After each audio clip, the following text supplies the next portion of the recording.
Hello friends, welcome to my channel Krish kitchen again. ఈరోజు మంచి కోడి ఫ్రై పలావ్ చేసుకుందామండి. మంచి టేస్ట్గా కోడి ఫ్రై పలావ్. మీరు చుట్టాలు వచ్చినా ఫ్రెండ్స్ వచ్చినా ఈ విధంగా చేసుకోండి. మీకు రెస్టారెంట్ స్టైల్లో చేసుకోవచ్చు. కానీ మీరు బాస్మతి బియ్యమే వాడాల్సిన అవసరం లేదు. ఇంట్లో నార్మల్ బియ్యంతో కూడా చేసుకోవచ్చు.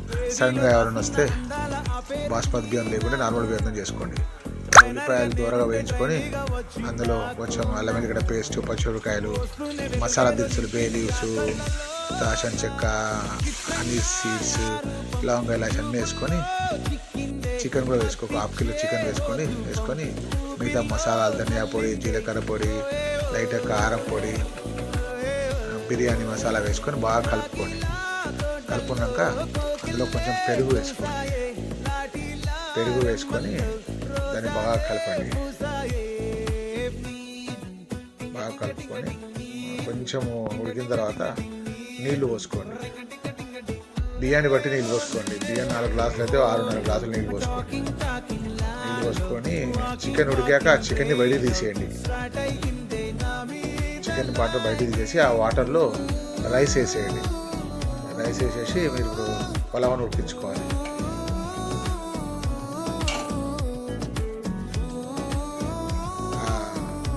బయటకు తీసి చికెన్ పక్కకు పెట్టుకోండి. కొంచెం అందులో నుంచి వాటర్ అన్ని పోనివ్వండి. పొలాల్లో కొంచెం కరివేపాకు వేసుకొని బాగా ఉడికించుకోండి.